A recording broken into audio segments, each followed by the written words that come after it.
So that's what I'm looking at now. But today's day to look at peace is the day of Sebek. And Sebek is an intellectual energy on the tree of life.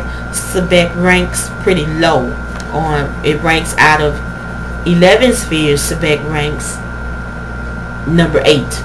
Okay, so that's pretty low. But it's okay. You know, it's there. It has a purpose. I'm going to explain it to you in using the Tree of Life meditation system that was written by Ra Un Nefer Amen. And peace. Let me explain what peace is. Peace is, you can say it's a place, but actually it's not really a place. Peace is, I'm going to describe it in terms of the Ogdoad, because that's what's in the book. Ogdoad. O-G-D-O-A-D. Now, the Ogdoad is described as having no form. So that means there are no objects to perceive, for your consciousness to perceive. Nothing. There's nothing to perceive.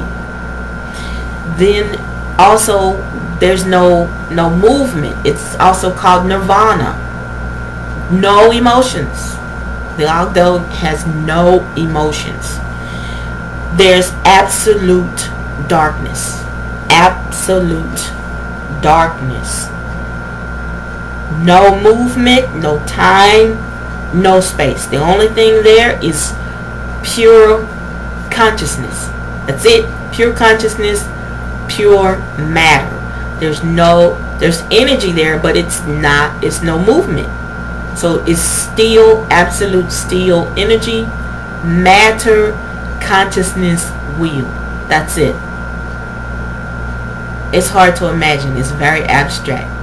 But the only way that I can tell you to think about perceiving what that is like is what happens when you meditate. And perhaps maybe even a black hole. I don't know. A black hole may fit what that is. But the only thing that's there, because there's matter and energy, consciousness and will, what's left is potential. Everything is, there's nothing there, but that is where everything comes from. So it's a paradox. And if you've ever studied any Taoism or Buddhism, anything like that, then paradoxes are that's like the best puzzle. But it's a paradox. It's everything and it's nothing. It's everything and it's nothing. All potentials come from there, and everything that exists must go back. But the funny thing is, it's not a place. It's inside of you. It's all inside of you. So when you meditate, that is what you strive for. You strive for that level of peace, that level of stillness. Now, Ra Un Nefer Amen in the Metu Neter Volume 1 gives a very comprehensive set of instructions for your meditation. Also, you can get his CDs and you can get the DVD where he teaches you how to meditate.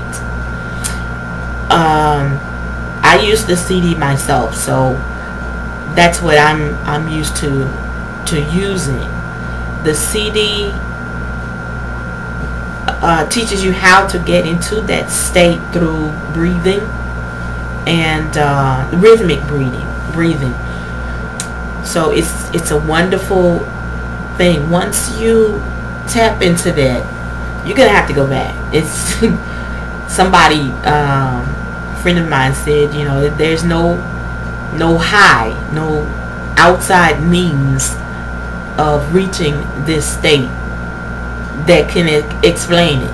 You just have to go there. You have to meditate, and the way you go there is you just let go. You let go and absorb yourself in the breath, and you let go of the breath. So it's just that's the only way I can explain it. So you're gonna have to study it and practice. Study and practice. Okay. Now, before you do the Tree of Life meditation system, there are some things that you need to do. One is you need a working knowledge of the Metu Neter. A working knowledge of the Metu Neter. That means you don't just read the book. You have to know the book. Or be willing to do a lot of flipping. You know, you have to be able to use that book. The second thing that you need to do, learn the laws, the 11 laws that go with each one of the spheres.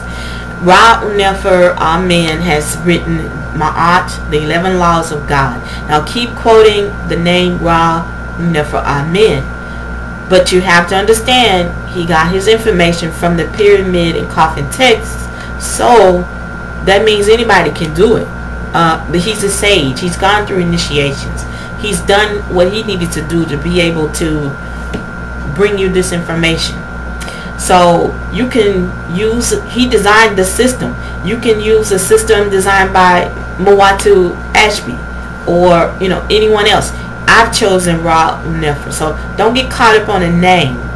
The important thing is the information. Can you use it? Are you using it? So that's the point. Use the information.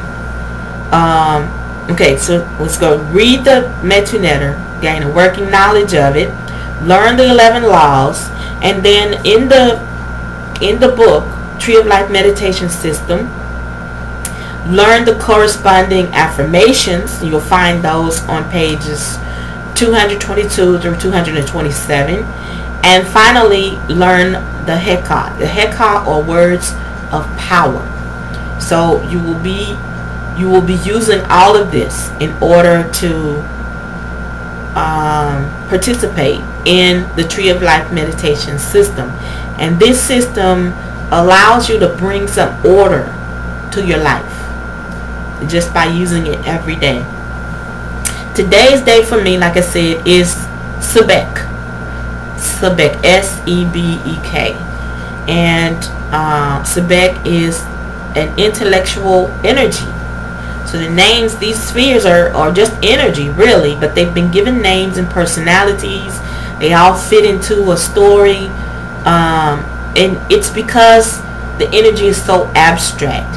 So they had to give it details. They had to give it something that you could associate with, so that you could learn what this energy is about and how it works. And Sebek is a trickster energy. It's very, very tricky. You may have read Anansi stories or Burr Rabbit stories or Coyote Native American stories. These different myths. They're about the trickster. And the trickster is when you think you know something. I was listening to someone and he was talking about practicing religion and the way we should do it, and you know, it just makes sense to me to understand that the creator, God, never made one of anything. There's always more than one way to look at something, more than one kind of flower, more than, you know, one kind of person, more than one kind of personality, and they all fit. So I don't like to get caught up on you know, just one way of doing things. But Sebek, that's Sebek. Sebek has to separate everything into little sections, and most of the time you don't get a whole picture. You just see parts of the little sections and you think you're looking at the big piece of pie.